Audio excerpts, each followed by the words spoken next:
Just in mga kapatrol, Gilas lumapag na sa Istanbul, Turkey. At sumabak kagad sa ensayo ang team in preparation sa kanilang tune-up game versus Turkey national basketball team. Napakalakas ng Turkey team at mukhang masusubukan ngayon ang sistema ni Coach Tim Cone kung kakayanin nila ang European style of play. Malaki ngayon ang pressure sa balikat ni Coach Tim Cone dahil wala ang tatlong players ng Gilas dahil sa injury.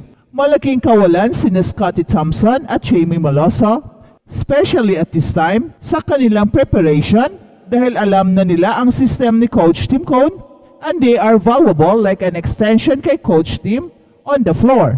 Unlike sa Asian game na nothing to lose si Coach Tim at walang masyadong expectations, pero ibang-iba na this time dahil gusto na ng lahat ang panalo. And a loss means balik na naman ang mga bashers ng Gilas.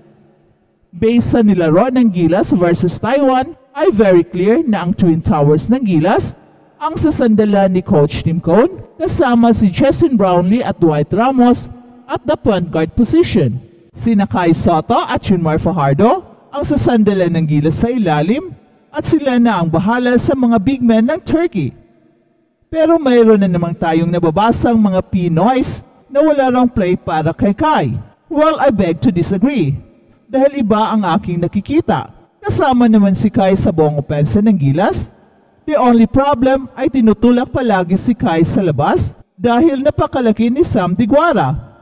At kahit malaki na ang katawan ni Kai, ay hindi pa rin sapat sa mga katulad ni Sam na hindi lang mas malaki pa sa kanya, kundi mas matangkad pa. Pero malaking tulong ito going forward. And Junmar Fajardo is ready as always to provide the needed heft inside the paint at si Kai naman ang bahala as the last line of defense. Against Turkey ay sa palagay ko, ito ang game na pwedeng magdodominate si Kai dahil siya ang pinakamatangkad at for sure ilalabas na ni Coach Tim ang kanyang napakabilis na opensa that puts premium sa constant ball movement and players movement. At siguradong tatrabaho na itong si Justin Brownlee against Turkey dahil against Taiwan ay hindi pa naman kailangan. Pero against Turkey ay kailangan na ang scoring ni Justin Brownlee at dito na magkaalaman kung kayang maglalaro ng Gilas at world level. Ang tanong, paano na ngayong 11 players lang ang Gilas?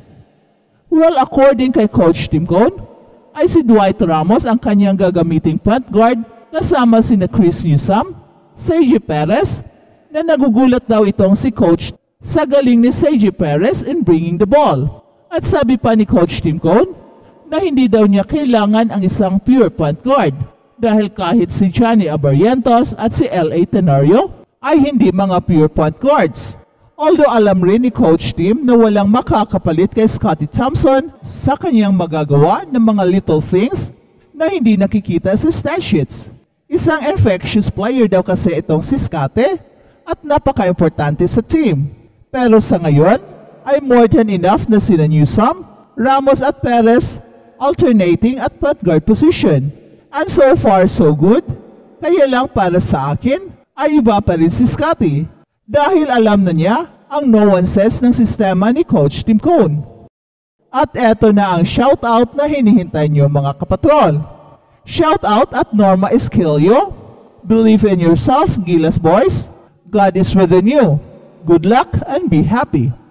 Shout out at Ronnie Rizano. Kulang sa play para kay Kai. Sana kung sino man ang point guard, sana magkaroon palagi ng play, gaya ni Kawamora. At balitang NBA naman, Kevin Durant sanay sa trash talk. Mahilig din sa trash talk si Kevin Durant ng Phoenix Suns. Isa sa mga nakatikim ng pang-abuso mula sa talas ng dila ni KD, ang 21 years old na si Dyson Daniels ng New Orleans Pelicans.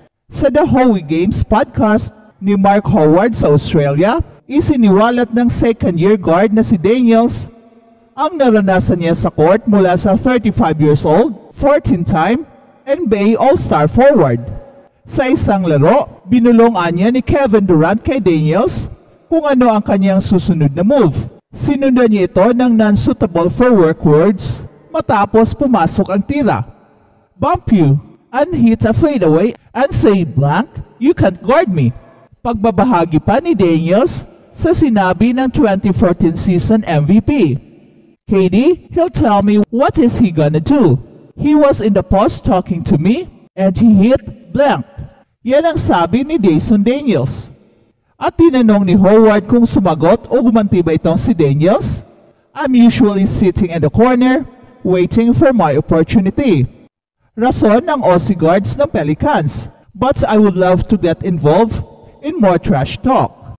Habang ang Los Angeles Lakers ay nababanggit sa mga balita ng NBA trade bilang potensyal na destinasyon para kay Atlanta Hawks star DeJounte Murray na may posibleng trade chip na si Rui Hachimura. Patuloy na nasa balita ang Los Angeles Lakers sa mga trade rumors habang nag-aalab ang NBA offseason. Si DeJounte Murray ng Atlanta Hawks ay dating All-Star na nalink sa Los Angeles Lakers bago ang deadline ng trade sa nakaraang NBA season. Si Sean Davis ng Bleacher Report ay nagtampok ng ilang mga potential na trade idea para sa Los Angeles Lakers. Isa sa mga inihain niyang 3-team trade ay kasama ang Los Angeles Lakers, Atlanta Hawks at Brooklyn Nets. Dahil sa dami ng mga kuponan na sangkot, medyo komplikado ang deal na to. Ngunit sisimulan natin sa Los Angeles Lakers. The Lakers are moving D'Angelo Russell, Rui Hachimura, Jalen Hood-Schifino, at ang 2029 first-round pick in exchange for DeJounte Murray. Atlanta Hawks receive a familiar face from the Brooklyn Nets na si Dennis Schroeder, as well as 2 second-round picks ng 2025 at 2026. At sa deal na ito, ang Atlanta Hawks ay makakuha rin ng mga players mula sa Los Angeles Lakers na sina Rui Hachimura at Hood-Schifino. Samantala ang Brooklyn Nets ay magkaroon ng mga players mula sa Lakers na si D'Angelo Russell pati na si Mohamed Gay mula sa Atlanta Hawks. Isang mahalagang punto, kailangan ni Russell na pumili ng kanyang kasalukuyang kontrata na may 2 taon at $36 million kesa subukan ang free agency para magkaroon ng bisa ang panukalang ito.